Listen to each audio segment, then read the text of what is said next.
నమస్తే. ఇన్నాళ్ళు నన్ను సపోర్ట్ చేస్తూ, ఎంకరేజ్ చేస్తూ మీ ప్రేమని నాకు అందిస్తున్న ప్రతి ఒక్కరికి కృతజ్ఞతలు.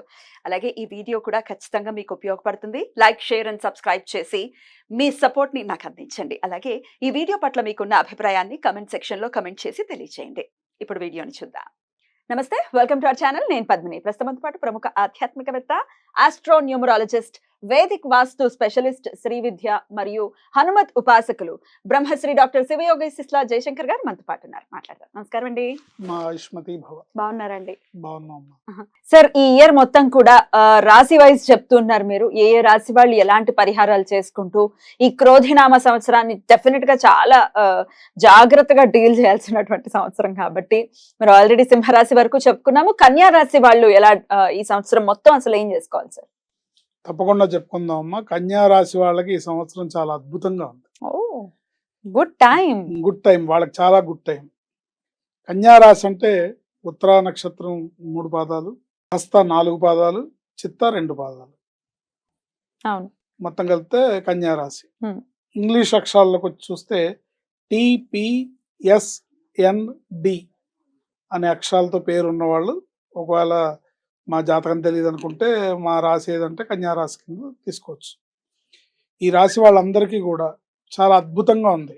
ఒకళ్ళకి కాదు, మీరు విద్యార్థుల నుంచి తీసుకోండి. విద్యార్థులు, ఉద్యోగస్తులు, వ్యాపారస్తులు, రాజకీయ నాయకులు, ప్రొఫెషనల్స్, ఆఖరికి ఇంట్లో ఉండి ఇల్లుని సరిదిద్దుకునే హోమ్ మేకర్గా పేరు తెచ్చుకున్న గృహిణులకు కూడా అద్భుతంగా ఉంటుంది. అంటే ఎప్పుడు కొనంత బంగారం కానీ, లేకపోతే వాళ్ళకి కావాల్సినవి ఈ సంవత్సరం, వాళ్ళ కోరికలు ఏవైతే ఉన్నాయో అవి ఈ సంవత్సరం నెరవేరే అవకాశం ఉంటుంది. 100కి 100 పాళ్ళు అద్భుతంగా బ్రహ్మాండంగా మహారాణిలాగా ఇంతకు ముందు దాకా వాళ్ళ మనసుల్లో ఏమేమి ఉన్నాయో అవన్నీ ఈ సంవత్సరం నెరవేరే అవకాశం ఉంటుంది. బంగారం కొనుక్కోవడం కానివ్వండి, జ్యువెలరీ కొనుక్కోవడం కానివ్వండి, లేకపోతే స్థలాలు, పొలాలు, ఇళ్ళు, వాళ్ళు దేనికోసం ప్లాన్ చేస్తున్నారో అవన్నీ నెరవేరే అవకాశం ఉంటుంది. చక్కగా బ్రహ్మాండంగా ఉంటుంది. కాకపోతే వీళ్ళు ఆహార వ్యవహారాల్లో జాగ్రత్తలు వహించాలి. ఇష్టం వచ్చినట్టుగా పార్టీల్లో పాల్గొని, లేదా ఆ పార్టీల్లో కొన్ని దుర్వ్యసనాలకు అలవాటు పడు, ఇలాంటి కొంచెం జాగ్రత్త తీసుకొని కేర్ఫుల్గా ఉంటే రావాల్సిన అదృష్టం అంతా కూడా వస్తుంది. ఈ ఫుడ్ విషయంలో కేర్ తీసుకోకపోతే ఇబ్బందులు వచ్చే అవకాశం ఉంటుంది. తద్వారా బ్యాడ్ లక్ మన లైఫ్లోకి ఎంటర్ అయ్యే అవకాశం ఉంటుంది. అందుకని junk food, out side food లేకుండా చాలా జాగ్రత్తగా మంచిగా చేసుకుంటే బాగుంటుంది. వీళ్ళు ఈ సంవత్సరం అంతా కూడా శుక్రవారం, ఆదివారం నియమనిష్టలతో ఉండాలి.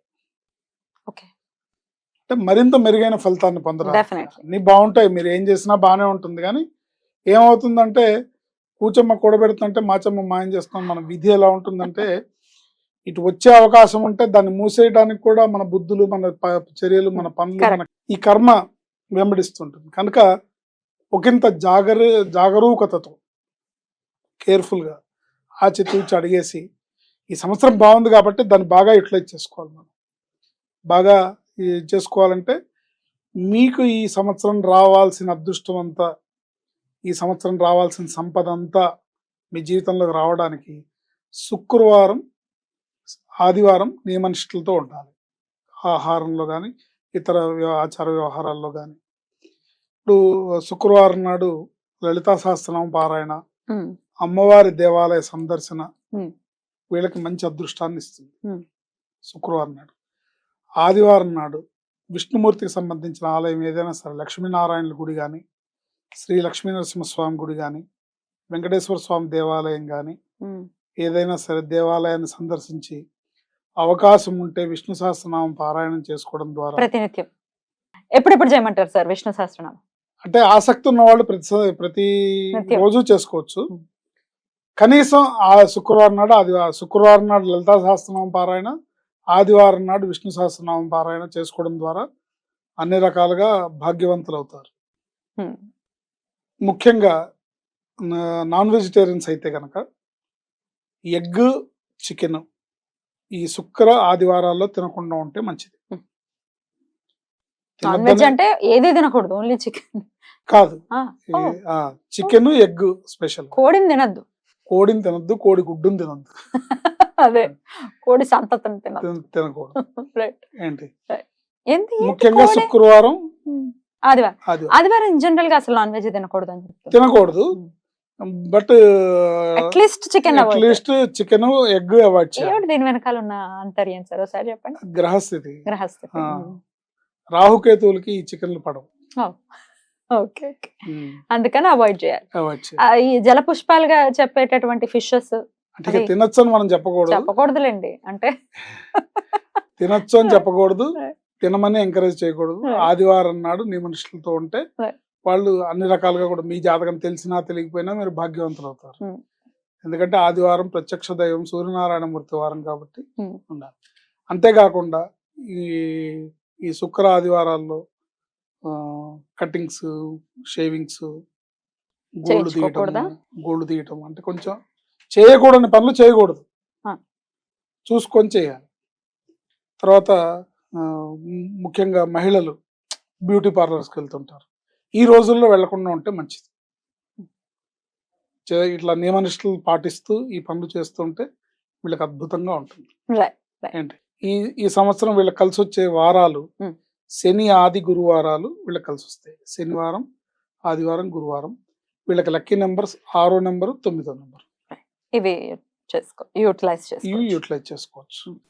అయితే శుక్రవారం ఏమో లలితాదేవిని ఆరాధించమన్నారు, ఆదివారం ఏమో విష్ణు సహస్రనామం ప్రత్యేకించమన్నారు కదా, దీంట్లో ఉన్నటువంటి ఆంతర్యం ఏంటి? లలితా అమ్మవారనే కాదు, దుర్గా అమ్మవారిని కూడా ఆరాధించవచ్చు. అమ్మవారిని, శక్తి స్వరూపాన్ని మనం శుక్రవారం నాడు ఆరాధించాలి. ఆదివారం నాడు విష్ణుమూర్తిని, నరసింహస్వామి అయినా, లక్ష్మీనారాయణులైనా, శ్రీభూనీల సమేత వెంకటేశ్వర స్వామి అయినా, ఎవరినైనా వీళ్ళు దేవాలయ సందర్శన వీళ్ళకి ఉత్తమమైన ఫలితాలు ఇస్తుంది. కారణం ఏంటంటే అన్వాంటెడ్గా వచ్చే కోర్టు కేసులు, కోర్టులో వ్యవహారాలు, కొన్ని చిక్కులు పర్సనల్ జాతకంలో ఉండే కొన్ని వచ్చే అవకాశం ఉంటుంది. అలాంటివి ఏమన్నా కూడా ఉంటే నివారించుకొని వీళ్ళు బ్రహ్మాండంగా ఈ సంవత్సరం వచ్చే ఆ అదృష్ట ఫలాల్ని పూర్తిగా అందిపుచ్చుకునే అవకాశం ఉంటుంది. అంటే ఇన్ జనరల్ గా మరి 6 పడని వాళ్ళు అయితే సార్ పడుతుంది. ఏ నంబరు కూడా పడని వాళ్ళు అనేది ఉండదండి. అంటే వాళ్ళ ఏది కూడా పడదు అనేది ఉండదు. నవగ్రహాల్లో మనకి ఏది పడుతుంది పడదు అనేది ఏమి ఉండదు. నవగ్రహాలు వాటి ధర్మాన్ని నిర్వర్తిస్తుంటాయి. మీ జాతకంలో ఏ స్థానంలో ఉన్నాయో, మీకు ఏ పరిస్థితిని ప్రసాదించాలో ఆ గ్రహాలు వాళ్ళ పని. సో ఈ సంవత్సరం ప్రకారం ఈ వీళ్ళకి 6వ నంబరు, 9వ నంబరు కలిసి వస్తాయి. ఓవరాల్ గా అయితే ఒక బ్యూటిఫుల్ ఇయర్ గా కన్సిడర్ చేస్తారు. మంచి భవిష్యత్తు వాళ్ళకి జీవితంలో ఇది ఒక మంచి సంవత్సరంగా వాళ్ళు చెప్పుకోవచ్చు. క్రోధినామ సంవత్సరం వాళ్ళకి గుర్తుండిపోతుంది. రైట్ సార్, చాలా బ్యూటిఫుల్ గా ఎక్స్ప్లెయిన్ చేశారు. డెఫినెట్ గా మీరు చెప్పిన విధానంలోనే ఈ క్రోధినామ సంవత్సరం అనేది కన్యా రాశి వారికి చాలా చాలా బాగుండాలని మనస్ఫూర్తిగా కోరుకుంటూ, ఇక నెక్స్ట్ ఎపిసోడ్ లో తులా రాశి గురించి మాట్లాడుకుందాం sir. Thank you so very much sir. Ayushmati. నమస్తే.